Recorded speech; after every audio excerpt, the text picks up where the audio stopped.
I started learning Hubbard management systems back in 96, 97, and never looked back since then. Was able to take my business at that time, which was, let's say, 1x, all the way to about 28x in about 2014, 2015. Well, the first thing I would do is find out, do you want to change this situation you're in, or this condition, or this state, all the same thing. And if the guy says yes, then we have a conversation, because I can help the guy, because he wants to change. If the guy says he's happy, then there's not much I can tell him. You follow? So that's the first thing. The guy has to have some willingness to want to change the condition that he's in. So let's say he wants to get out of the condition. I would say, so what are your barriers? I just would figure out where is he having trouble first, and see what we can do to remedy that problem. Generally, it's with other people. We've had this, as we've been discussing this, it's always other people that seem to get in the way of expansion. So if we can get that solved, which is probably the first problem the individual has, I think we're on our way. It's very easy, but the person has to learn something about other people. So in our system of training, the first thing we want to do is teach someone, A, how to read and write. I'm not degrading anyone that they can't read or write, but levels of reading and writing is no different than, there's levels of understanding. People have to know at least a system of, when I read and write, that I'm getting the data out of what I'm studying, because you got to be able to apply this material. It's not enough to just read it. For us, can you imagine a guy going through our program? He can't apply the material.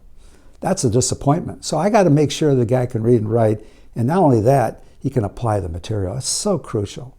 All right, so guy can read and write. All right, now we get him trained in, one, how he can look at other people. Who is really going to be with him and who's not going to be with him? What are the differences between the people? And he's got to be able to recognize differences and nuances about people. So that's the first thing. He's got to look at people. Good. If he can spot people, know who they are, we're on to something huge. Actors and actresses, that's all they do. They have to play different people. They know different people. Can you imagine someone who doesn't know different people? How is he going to be in charge or at the cause point of this problem of who are we looking at?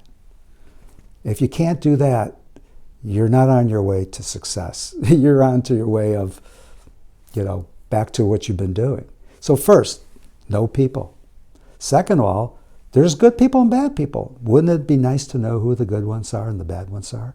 Because if you keep all the good ones, it's going to make a lot more fun to be in that office. That's usually a joy to go to. So if you can do that, we got a great situation. All right? So knowing good and bad people. And the final one is you got to know yourself. Who are you?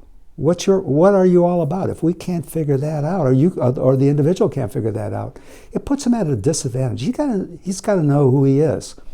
What are his goals? What's his purpose in the business, or in life for that matter? What's the policy or the agreements he has with other people? In other words, what rules does he live by? What's his plan? Is he putting his ideas into motion, or does he have no plan? So, of course, if he doesn't have one, it's not going anywhere. So he's got to know something about who he is, what he wants to accomplish. Without that, it's not going to do much. And then the skill to truly communicate and have a real system of communication. That's just the basic first fundamentals that we would teach. Sales would be part of that. But that's what I would do with someone who's, ready to move on and wants to grow his business.